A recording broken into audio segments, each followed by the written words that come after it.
ইতিমধ্যেই আপনারা অবগত আছেন যে নুরুল হুদা সাহেবকে ইতিমধ্যেই মামলার তদন্তকারী কর্মকর্তা 4 দিনের রিমান্ডে নিয়েছিলেন। তো আজকে উনি আবার রিমান্ড ফেরত সহ একটা 10 দিনের রিমান্ডের আবেদন করেছেন। তো আমরা বিজ্ঞ আদালতকে বলেছি আমরা রিমান্ড বাতিলপূর্বক একটা জামিনের আবেদন করেছি। তো আমরা বলার চেষ্টা করেছি যে এই মামলায় যে ধারাগুলো দিয়ে প্রথমে মামলা শুরু হয়েছিল সকল ধারাগুলো কিন্তু জামিনযোগ্য ধারা ছিল। গত 23/6 যখন আমরা শুনানি করলাম, 23/6/2025 তারিখে বিজ্ঞ সিএমএম মহোদয়ের কাছে আমরা শুনানি করলাম, আমরা বললাম যে এই ধারাগুলো সকল জামিনযোগ্য, যেহেতু জামিনযোগ্য ধারা এই আসামি জামিন পাওয়ার হকদার, আমাদেরকে দয়া করে জামিন দেন। তো এইটা লার্নেড কোর্ট তখন 4 দিনের রিমান্ড মঞ্জুর করেছিলেন।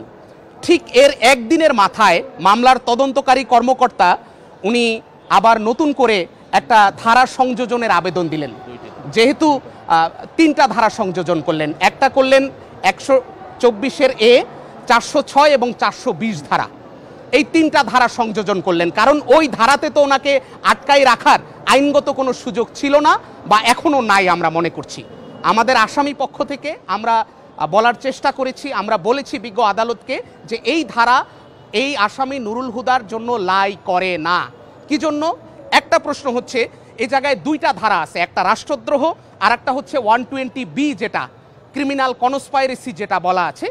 এই 2টা ধারার জন্য একেবারে আইনের স্পষ্ট বিধান হচ্ছে গভর্নমেন্টের স্যাংশন লাগবে এবং ডিসি সাহেবের কাছ থেকে অনুমতি নিয়ে এই মামলা দায়ের করতে হবে। সরকারের পক্ষে একজন ব্যক্তি বা ব্যক্তির পক্ষে এই মামলা দায়ের করার আইনগত সুযোগ নাই।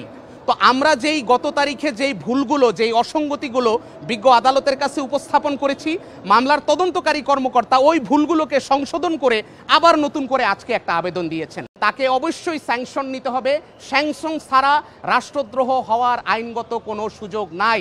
এটা আদালতে আনার, মামলা করার এখতিয়ার নাই।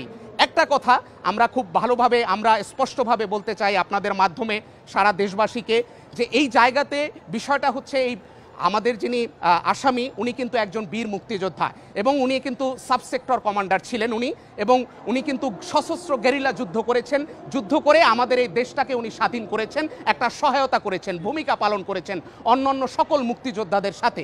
তো এই বিষয়টাও কিন্তু বিজ্ঞ আদালতে আমরা উপস্থাপনের চেষ্টা করেছি। ওনার বয়স্ক, ওনারকে ফরওয়ার্ডিংয়ে দেওয়া হয়েছে 77 বছর, মূলত ওনার 80 বছরের ঊর্ধ্বে এবং ওনার বিভিন্ন ধরনের মানে বয়সজনিত বিভিন্ন রোগে উনি আক্রান্ত। তো এইটা আমরা বিজ্ঞ আদালতকে উপস্থাপন করেছি। বিজ্ঞ আদালত যেটা বলেছেন যে এইখানে পুনরায় উনি আবার 4 দিনের রিমান্ড মঞ্জুর করেছেন। এখন দেখা যাক রিমান্ডের শেষে কি ফরওয়ার্ডিং নিয়ে এসেছেন এবং জামিনের আবেদনটা বিজ্ঞ আদালত নামঞ্জুর করেছেন।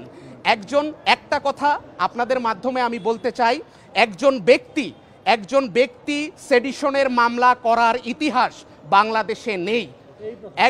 এই প্রথম একজন ব্যক্তিবাদী সেডিশনের মামলা করা, রাষ্ট্রদ্রোহের মামলা করার কোনো এখতিয়ার আইনগতভাবে তার নাই এখন পর্যন্ত, এই অবস্থায়, এক্সিস্টিং অবস্থায়।